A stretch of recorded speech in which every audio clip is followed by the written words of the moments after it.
네, 여기 묵상 간증 다시 세우실 하나님입니다. 군인이신 아버지는 누나에게는 온화하시고 유독 저에게만 엄하셨습니다. 그런 아버지가 제가 중3 때 심근경색으로 갑자기 돌아가시면서 저는 질서에 대한 순종을 배우지 못한 채 자랐습니다.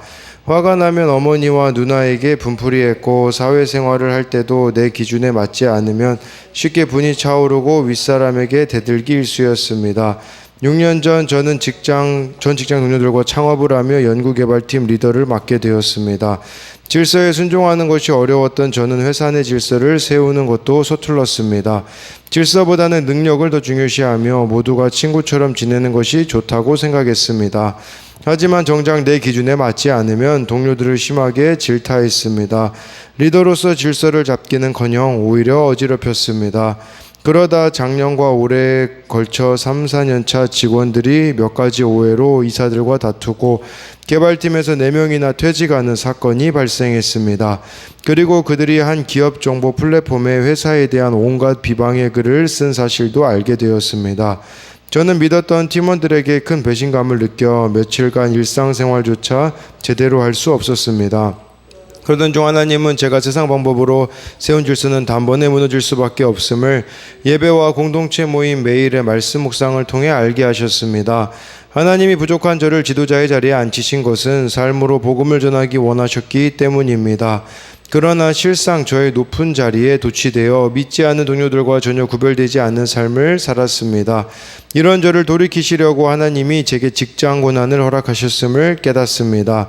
이제는 여호와의 명령을 따라 레위인을 각 종족대로 계수한 모세와 아론처럼 동료들을 긍휼한 마음으로 채우라고 하나님의 방법으로 질서를 세워나가는 지도자가 되기를 소망합니다. 적용하기입니다. 직장 동료들의 문제를 술로 해결하지 않고 출근하면 기도로 업무를 시작하겠습니다. 동료들에게 화가 날 때 바로 표출하지 않고 심호흡을 한 뒤 차분히 이야기하겠습니다. 네, 여기 나와 있듯이 하나님은 제가 세상 방법으로 세운 질서는 단번이 무너질 수밖에 없음을 예배와 공동체 모임 매일 말씀 묵상을 통해 알게 하셨습니다 라고 하는데요, 반대로 보면요, 예배와 공동체 모임 매일의 말씀 묵상을 통해 세우신 하나님의 질서는 무너지지 않는다라는, 우리가 이런 관점으로 봐야 한다라는 것이겠죠. 그랬을 때 우리가 맡겨주신 자리에 합당하게 이렇게 살아갈 수 있는 것이 아니겠습니까? 사명을 감당하면서. 그래서 좀 하나님의 질서를 세우는 예배 공동체 모임, 또 매일 말씀 묵상이 필요하다라는 것을 알 수 있습니다. 오늘은 민수기 3장 14절부터 39절까지인데요. 네, 이 레위 자손이 레위 자손이 이제 세 자손이 있는데 1개월 이상 된 남자를 계수하는 내용이 나와 있습니다. 14절부터 17절을 보면요, 여호와께서 시내 광야에서 모세에게 말씀하여 이르시되 레위 자손을 그들의 조상의 가문과 종족을 따라 계수하되 1개월 이상 된 남자를 다 계수하라. 모세가 여호와의 말씀을 따라 그 명령하신 대로 계수하니라. 레위의 아들들의 이름은 이러하니 게르손과 고앗과 무라리요라고 해가지고요, 레위 자손은요 전쟁에 나가거나 그러지는 않았습니다. 왜냐하면 장자로서 바쳐졌거든요. 그래서 그런데 좀 의아한 게 있어요. 그건 뭐냐면 다른 이스라엘 백성들은 20세 이상 전쟁에 나갈 수 있는 사람의 수를 세웠지만 15절에 보면요, 레위 자손은 1개월 이상 된 남자를 다 계수하라고 했습니다. 왜 레위 자손은 1개월 이상 된 남자를 계수하라고 했냐면 크게 한 3가지 정도 이유가 있어요. 하나는 무엇이냐면 이 레위인이 출애굽 당시 장자의 죽음에 재앙해서 하나님께 바쳐진 것으로 간주되었기 때문이다 라고 할 수가 있는 것이에요. 그러니까 이 레위 자손은 나를 대신하는 그러니까 이 이스라엘을 대신하는 그 장자의 역할을 감당하기 때문에 1개월 이상부터 이렇게 계수했고요. 두 번째 이유는요, 레위 자손은 어렸을 때부터 구별돼야 된다, 이런 의미도 있는 거죠. 1개월 이상이라는 것은, 그러니까 우리도 자녀들을 키울 때 저 말이 모태 신앙이 참 못해 신앙이라고 말하지 않습니까? 그러나 저 말이 어린 시절에 믿음으로 키우는 것이 또 얼마나 중요한가, 그거를 봐야 한다라는 거겠죠. 세 번째 이유는요, 내가 너를 책임지겠다, 이 의미예요. 왜냐하면 레위 자손은요, 이스라엘 다른 그 지파들이요, 하나님께 드린 그 11조로 먹고 살았거든요. 그럼 문제가 무엇이냐면, 다른 지파들이 11조를 제대로 내지 않으면 이 사람들은 뭐 농사를 짓거나 다른 방법으로 생업이 불가능한 사람이었어요. 그러니까 1개월 이상 된 남자를 계수하라는 것은, 레위 자손들아, 너희들은 내가 책임지겠다, 이 약속이 바로 하나님께서 이렇게 주셨다라는 것을, 그러니까 믿음으로 살으라는 것이에요. 저와 여러분들도요, 이제는 정말 레위 자손처럼 우리를 하나님이 부르셨는데 우리를 책임져 주시지 않겠습니까? 그 믿음을 가지고 살으라는 거죠. 사실 1개월 이상 된 남자를 계수하라고 할 때 의문이 있을 거 아니에요. 근데요, 모세의 귀한 점은 16절에요. 모세가 여호와의 말씀을 따라 그 명령하신 대로 계수하니라. 묻질 않습니다. 이건 무엇을 말하는 거겠습니까? 하나님의 오르심을 모세가 신뢰했다라는 겁니다. 왜 우리가 순종이 안 됩니까? 불평이 나오고 왜 원망이 나옵니까? 내가 옳다고 생각하기 때문이거든요. 저와 여러분들이 하나님의 오르심을 믿는다면, 그날 주시는 말씀을 따라 순종할 수밖에 없는, 저와 여러분들이 되는 것이 축복이다라고 할 수가 있고요. 17절에 레위의 아들들의 이름은 게르손, 고앗, 무라리, 이렇게 이 세 종족이 이렇게 레위 아들들로 이렇게 세워져 있다라는 것을 볼 수 있습니다. 그래서 이것에 대한 적용 질문으로는요, 어린 시절부터 자녀를 믿음으로 양육하고 있습니까? 하루하루 믿음으로 살아가고 있습니까? 지금 믿음의 고백을 드려야 할 영역은 무엇입니까? 이 두 질문은요, 아까 두 번째 이유, 세 번째 이 1개월 이상 된 사람 계수하라는 이유를 이렇게 적용 질문으로 만든 거고요. 내가 옳다고 생각합니까? 나보다 오르신 하나님의 말씀을 따릅니까? 모세가요, 묻지도 않고 순종한 그 모습을 보며 나보다 오르신 하나님을 저와 여러분들이 신뢰한다면 말씀을 따를 수밖에 없음을 이렇게 적용 질문으로 만든 겁니다. 18절부터 20절에요. 게르손의 아들들의 이름은 그들의 종족대로 이러하니 림니와 시므이요, 고앗의 아들들은 그들의 종족대로 이러하니 아므람과 이스알과 헤브론과 우시엘이요, 무라리의 아들들은 그들의 종족대로 말리와 무시이니 이는 그의 종족대로 된 레위인의 조상의 가문들이니라. 그래서 게르손, 고앗, 무라리 자손, 이 세 자손으로 나누어져서 각기 맡겨진 역할들이 있었다라는 거예요. 그래서 뭐 따로 설명을 드리면, 이것은 여기서는 이쪽이 동쪽이겠죠. 거기 모세와 제사장이 이쪽 동쪽으로 가게 되어지고요. 이쪽은 고핫, 게르손, 무라리 이렇게 되어져 있음을 확인할 수가 있습니다. 그런데 여기 숫자가 조금 달라져야 돼요. 이건 나중에 제가 설명드리긴 하는데요. 오늘 본문에 고핫은 8,600명이라고 나오는데 8,300명으로 해야 숫자가 딱 22,000이 맞기 때문에 그것에 대해서는 제가 따로 또 설명을 드리도록 하겠습니다. 그래서 이 게르손, 고핫, 무라리, 이 하나님이 정해주신 질서가 있다라는 것을 우리들에게 말씀해주고 있습니다. 이 질서를 통해 공동체를 세우시는데요, 가정에는 부모와 자식의 질서, 교회에는 목회자, 성도의 질서, 학교와 또 직장에는 또 각자 정해주신 질서가 있잖아요. 근데 인격을 보면 우리가 순종을 못합니다. 그 사람의 인격을 보고서는 못해요. 하나님이 세우신 질서를 보고 인정을 해야 되는 거예요. 하나님이 세우셨다라는 것을 저와 여러분들이 인정을 해야지 그 사람의 됨됨이를 보고선 절대 순종할 수 없어요. 그렇기 때문에 질서를 세우신 분이 하나님을 믿기 때문에 저와 여러분들이 역할을 존중하고 자기 책임을 다할 수 있다라는 겁니다.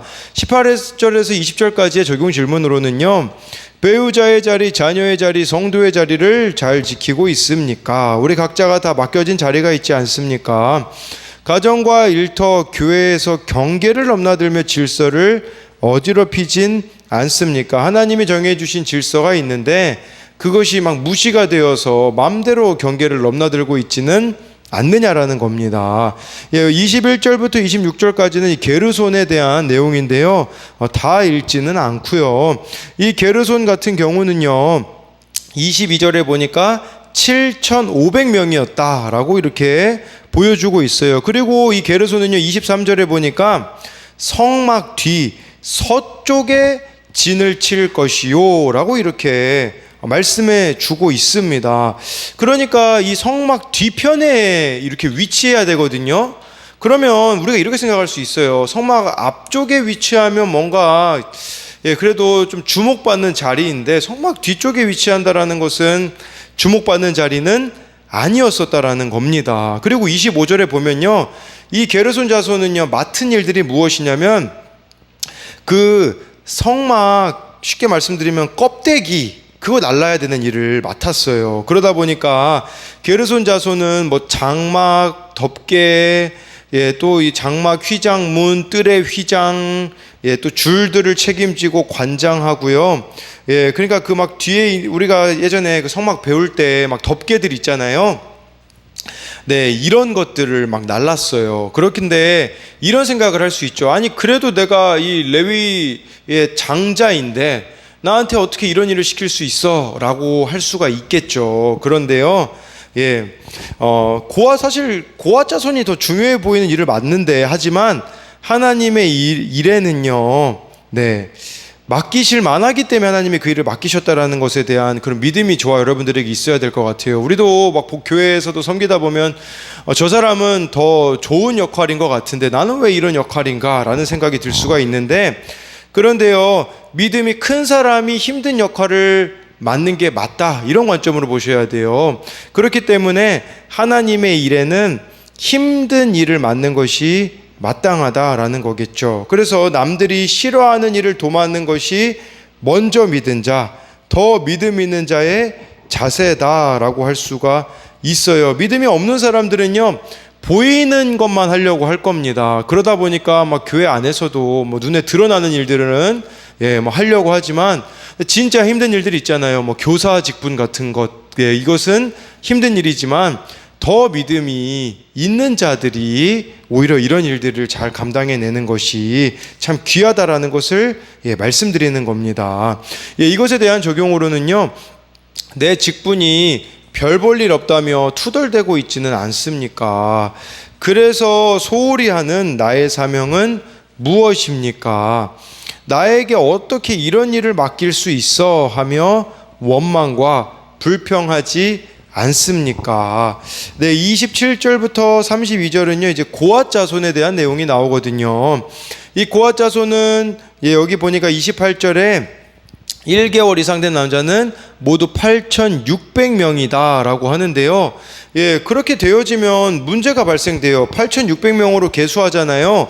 그러면 오늘 말씀 중에서 이 39절에 이 사람들의 다 총 합계가 22,000이라고 하는데요.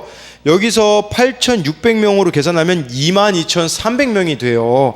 그런데요, 이 히브리어에는요, 숫자 6하고 3하고 너무 비슷해서 실수를 일으키기가 쉽거든요. 그래서 이것을 사본상에 실수라고 간주해서 이것은 8,300명으로 보시는 게 그래야 22,000명이 됩니다. 그래서 이렇게 8,600이 아니라 8,300, 이 성경의 사본상의 오류는요, 여기뿐 아니라 다른 곳에도 존재합니다. 그러나 이런 오류가 존재한다고 해서 하나님의 말씀이 진리가 아니라는 것은 아님을 아셔야 합니다. 이 고아 자손에게는 어떤 일들이 맡겨지게 되어지냐면요, 중요해 보이는 역할들이 맡겨지게 됩니다. 그래서 여기 보듯이요, 31절, 32절을 이렇게 31절을 보면요, 뭐 이 사람들은 성소 그 회막 안에 있는 거, 그걸 맡겼어요. 회막 안에 있는 거. 아까 나와 있는 게르손 그쪽 같은 경우는 성막 그 껍데기 같은 그 부분이었다면 이 사람들은 안쪽에 있는 거, 증거계, 떡상, 등잔대, 제단, 이 또 안쪽에 있는 부속 기구들을 관리했다라는 거예요. 그리고 이 고아 자손들은요, 31절에 나와 있듯이 증거계, 법궤를 이렇게 담당했습니다. 이 법궤 열어봤다가는 죽음인 거잖아요. 그러니까 사실 이 중요해 보이는 역할을 감당했다라는 게 중요한 게 아니라 그 중요해 보이는 역할을 맡았다면 더 거룩해야 됐다라는 거예요. 이 사람들은 잘못하면 죽음 당할 수도 있어요. 증거궤 열었다가는요, 죽음입니다.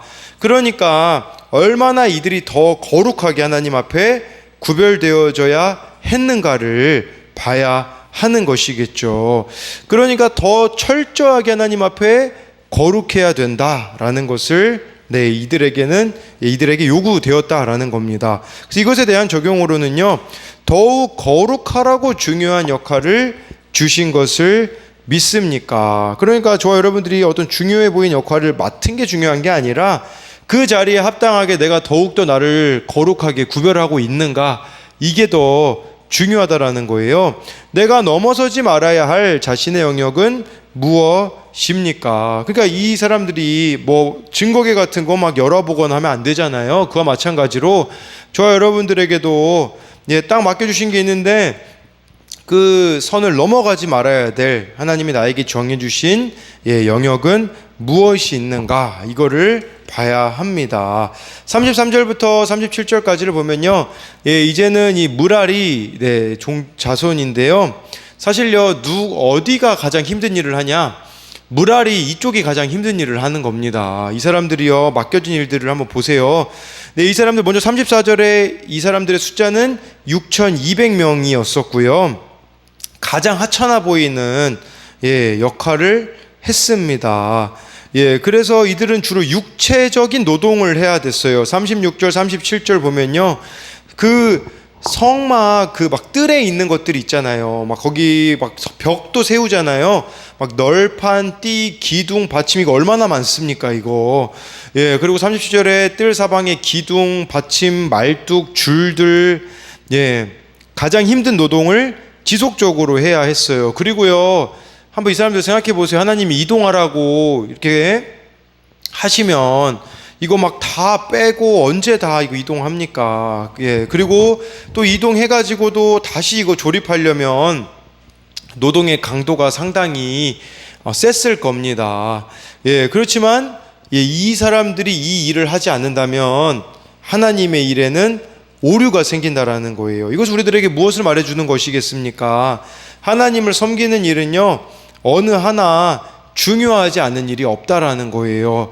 이것이 합력하여 선을 이루어야지만 하나님의 일이 된다라는 것을 기억해야 됩니다. 이처럼 서로 협력하지 않으면 회막이 세워질 수 없습니다. 저는 이게 이런 의미로 다가오더라고요. 우리가 이 공동체적으로 하나님에 대한 신앙 고백이 되어지지 않으면 하나님과의 진정한 만남은 이루어질 수 없습니다. 자꾸 하나님을 1대1 관계로만 생각할 수 있거든요. 물론 1대1도 필요합니다. 매일 큐티를 하고 기도하고 교제해야죠. 그러나 진짜 이 신앙이 하나가 되는 거, 이 공동체 가운데서도 맞지 않는 사람들이 존재하지만, 갈등들이 존재하지만 그 가운데 하나됨을 이루어가는 거, 그것이 우리들에게도 필요하다라고 할 수가 있는 것입니다. 그래서 이것에 대한 적용으로는요, 다른 사람이 맡은 일이 더 빛나 보인다며 주눅이 들지는 않습니까? 공동체에서 맡겨주신 직분에 충성하며 동역자들과 연합하고 있습니까? 저와 여러분들이 이 연합이 이루어지고 있는가?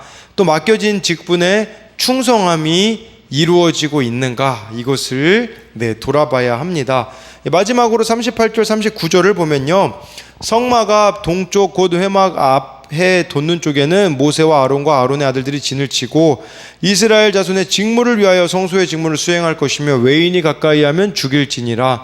모세와 아론이 여호와의 명령을 따라 레위인을 각 종족대로 계수한즉 1개월 이상 된 남자는 모두 22,000명이었더라 라고 이렇게 말씀해 주고 있는데요, 먼저 38절에 보면요, 성막 앞쪽에는 여기 보니까 모세, 또 대제사장 아론의 아들들이 제사장이 이렇게 진영을 베풀고 성막으로 들어가는 사람들을 살펴야 됐어요. 그래서 외인이 가까이 하면 죽일지니라 라고 하고 있는 거죠.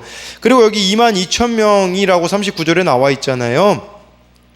아까 위에 나와 있는 말씀대로 계산했을 때는 게르손이 7,500, 고핫이 8,600, 무라리가 6,200이기 때문에 도합 22,300이 됩니다. 그래서 제가 아까 말씀드렸듯이 고핫 자손을 8,300명으로 보는 것이 딱 여기 나와 있는 22,000명이 맞아 떨어질 수가 있고요. 그리고 레위인의 숫자가 22,000. 이게 사실 이 22,000이라는 게 중요합니다. 왜 그러냐면요, 다른 지파들 20세 이상이었는데도 22,000 되는 데 없거든요. 다 3만 명 이상이죠. 가장 적은 수였었다라고 이렇게 볼 수 있는데요. 하나님의 선택을 저와 여러분들이 주목하셔야 돼요. 하나님의 선택은요, 세상의 선택과 다릅니다. 세상의 선택은요, 많은 수를 자랑하겠죠. 많은 수, 또 세상에서는 얼마나 또 스펙을 자랑합니까? 근데 하나님의 스펙은요, 반대예요, 반대. 가장 작은 자, 가장 연약한 자를 선택하시는 이 하나님의 선택을 저와 여러분들이 믿어야 한다라는 것이겠죠. 그리고 이 레위 지파는요, 이제는 내부의 적과의 싸움, 유다 지파는 외부의 적과의 싸움을 앞서서 싸워주는 지파였다면 레위 지파는 내부의 적을 이렇게 싸웠다라는 것이에요. 내부의 적이라는 것은 무엇이겠습니까? 다른 것이 아니라 하나님 앞에서 거룩하게 서는 그 싸움들을 레위 자손들이 대신 싸웠다라고 할 수가 있는 것입니다. 이처럼 저와 여러분들도 정말 이렇게 하나님과의 그 관계 싸움이 우리들의 매일매일의 삶에 필요하지 않겠습니까? 그래서 어떻게 하면 내가 하나님과 더 친밀할 수 있는가, 이런 고민들이 우리들 가운데 늘 있었으면 좋겠습니다. 그래서 마지막으로 이것에 대한 적용으로는요, 내가 맨날 많다, 적다, 크다, 작다 하며 불평하는 것은 무엇입니까? 작은 역할에 충성하는 나를 주님이 훗날 크게 쓰실 줄 믿습니까? 열심히 하는 세상 일은 중요하게 생각하면서 교회에서 봉사하는 일은 해도 그만 안 해도 그만이라고 생각하진 않습니까? 이게 참 중요한 것 같아요. 세상 일에는요 엄청 열심히 해요. 근데 하나님의 일에는요 무관심인 사람들이 너무나 많습니다. 그렇기에 저와 여러분들이 진짜 신앙이 자라기 위해서는 구역 모임에 참여하셔야 되고요. 또 주일 예배뿐 아니라 수요, 또 금요 예배, 또 새벽 예배도 또 우리가 하나님의 일에 대해서 열심히 또 필요하다라는 이 부분들을 저와 여러분들이 생각함으로써요, 오늘 이 말씀 각자에게 맡겨주신 역할이 있고 질서가 있는데 거기에 잘 순종해가는 저와 여러분들이 되기를 소망합니다.